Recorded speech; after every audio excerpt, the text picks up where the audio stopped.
Olá, povo amado de Deus, paz e bem. Esse é o nosso encontro. O evangelho de hoje ensina.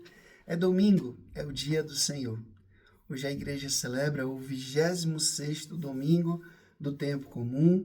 Aquilo que eu sempre digo aqui, vou continuar dizendo. Essa pequena reflexão do evangelho não substitui a missa, tá?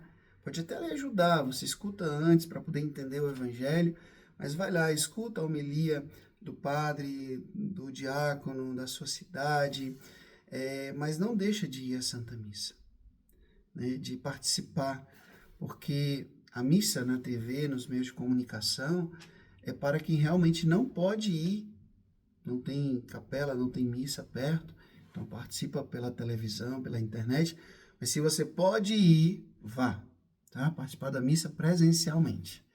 Vá agora, abra a sua Bíblia, você vai encontrar o evangelho de hoje em Marcos capítulo 9, evangelho bem longo, né, do versículo 38 até o versículo 48. Eu vou ler uma versão menor, tá bom? E peço que você depois leia todo ele. Acompanha comigo, eu vou ler uma versão mais curta. O Senhor esteja convosco, Ele está no meio de nós. Proclamação do Evangelho de Jesus Cristo, segundo São Marcos. Glória a vós, Senhor. Naquele tempo, João disse a Jesus: Mestre, vimos um homem expulsar demônios em teu nome, mas nós o proibimos, porque ele não nos segue. Jesus disse: Não proibais, não proibais, pois ninguém faz milagres em meu nome para depois falar mal de mim. Quem não é contra nós é a nosso favor. Em verdade eu vos digo, quem vos der a beber um copo de água, porque sois de Cristo, não ficará sem receber a sua recompensa. E se alguém escandalizar um desses pequeninos que creem, melhor seria que fosse jogado no mar com uma pedra de moinho amarrada ao pescoço. E se a tua mão te leva a pecar, corta. É melhor entrar na vida sem uma das mãos do que, tendo as duas, ir para o inferno, para o fogo que nunca se apaga. Se o teu pé te leva a pecar, corta-o. É melhor entrar na vida sem um dos pés do que, tendo os dois, ser jogado no inferno. Se o teu olho te leva a pecar, arranca-o.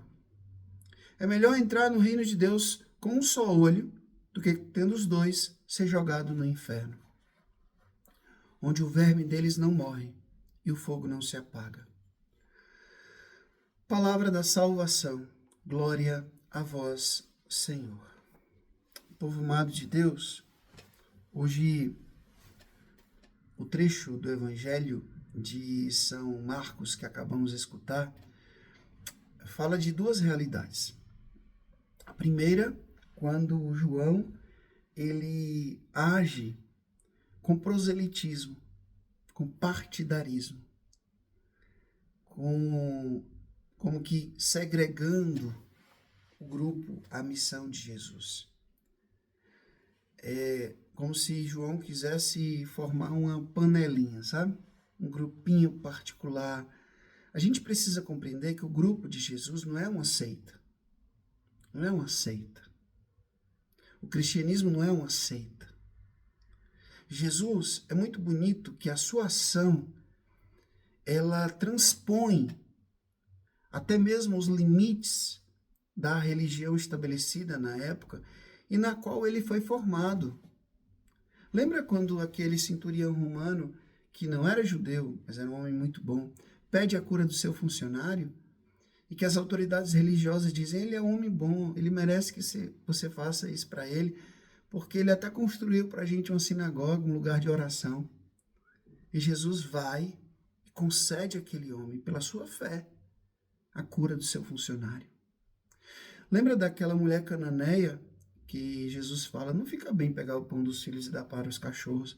E ela diz: mas os cachorros comem as migalhas. Jesus concede a cura da filha daquela mulher. Então, até mesmo Zaqueu, que era um pecador público, até mesmo Zaqueu, Jesus vai na casa de Zaqueu. Jesus chama um cobrador de impostos para ser um dos seus discípulos. Então Jesus transpõe a formalidade, os padrões da religião da sua época. Então Jesus vai corrigir a João dizendo, olha, quem está com a gente não está contra a gente. Quem está com a gente não está contra mim. Então, se essa pessoa está expulsando demônios em meu nome, ela não pode estar contra mim. Embora não faça parte desse meu grupo, que não reze do meu jeito, que não pense do meu jeito, às vezes a gente quer como que encaixotar, como que enquadrar, como que emoldurar o Espírito Santo. Não!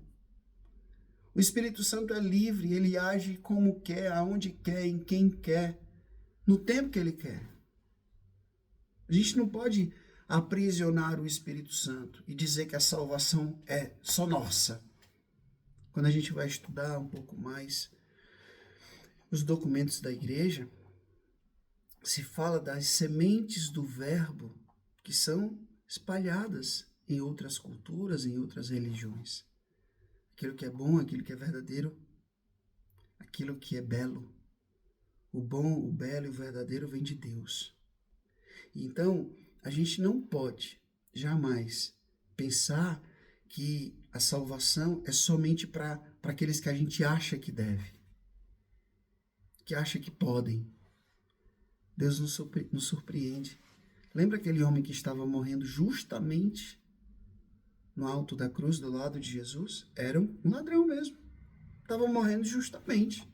Mas se arrependeu e Jesus disse, ainda hoje, tu vais estar comigo no paraíso. Jesus, com seu amor, nos constrange, nos surpreende e muitas vezes até nos desconcerta. É um amor desconcertante. E aí Jesus segue o seu ensinamento falando sobre o perigo da gente viver apegado àquilo que não nos deixa progredir na fé. A gente pode muitas vezes ser pedra de fundamento na fé na vida de muitas pessoas, mas a gente também pode se tornar pedra de tropeço. Sim, quando Jesus disse, é melhor se você fosse jogado ao mar com a pedra de moinho no pescoço do que você escandalizar um pequenino. Às vezes a gente não pensa a responsabilidade afetiva e espiritual do que a gente pode fazer, a diferença que a gente faz na vida das pessoas. Não somente eu como frade, como padre, como um comunicador, como formador de opinião, mas você como pai, você como mãe, você que se diz um advogado cristão, você que se diz um médico cristão, você que se diz um professor cristão, você que se diz um cristão de fato, o que você posta, o que você curte, o que você compartilha. As palavras que saem da sua boca têm um poder muito grande e é capaz de influenciar positivamente ou negativamente alguém. Então, tomemos cuidado para que o nosso agir não seja motivo de escândalo para os outros. E eu falo aqui não é somente de escândalo no nível moral, sexual, não. Outros tipos de escândalo também. Como, por exemplo, às vezes a gente quando está diante da câmera, a gente é muito gentil, muito cordial, muito amoroso, muito carinhoso com os outros. Mas na vida particular, lá no nosso dia a dia, a gente às vezes é estúpido, é grosso, é ignorante. Lá no grupo de oração, no grupo de casais, Ave Maria, né? É uma coisa muito bonita, muito espiritual. Mas quando vai para o dia a dia, é violento, é abusivo as relações. Uma vez eu escutei essa história, né? Para falar sobre a importância do testemunho. Diz que um casal casou, né? E eles eram muito da igreja. E aí a mulher percebeu que aquele homem, com o passar do tempo, ele foi se tornando muito grosso, muito ignorante, né? Muito estúpido mesmo. Mas quando estava na igreja, era a melhor pessoa do mundo. Então, inclusive, ele pregava num grupo de oração. Aí, na igreja, era super carinhoso com ela, super gentil, mas quando ia para casa, fechava a porta, né? Era outra pessoa. E um dia, na hora que ele estava pregando, a mulher parou com um caminhão na frente da igreja, né? Na frente do lugar onde estava tendo o grupo de oração e começou a tirar as coisas, né? Começou a tirar o sofá, a cama, o guarda-roupa e colocar. E aí ele se inquietou com isso, as pessoas também se inquietaram com isso. E, e aí ele perguntou, o que é que você está fazendo, mulher? Eu disse, não, eu quero viver contigo aqui. Porque aqui tu é tão gentil, tu é tão amoroso, tu é tão carinhoso, tu me trata tão bem, mas lá na nossa casa isso não acontece, né? Então, o que isso quer dizer? Qual é a moral da história? Às vezes a gente pode ser o santo da rua e o demônio de casa, né? Então, cuidado.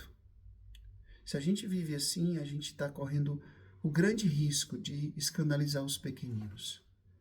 Que a gente busque. Eu sei que a gente nem sempre consegue, mas pelo menos a gente busca, a gente tente não ser pedra de tropeço para ninguém e cortar da nossa vida aquilo que nos afasta dos projetos de Deus.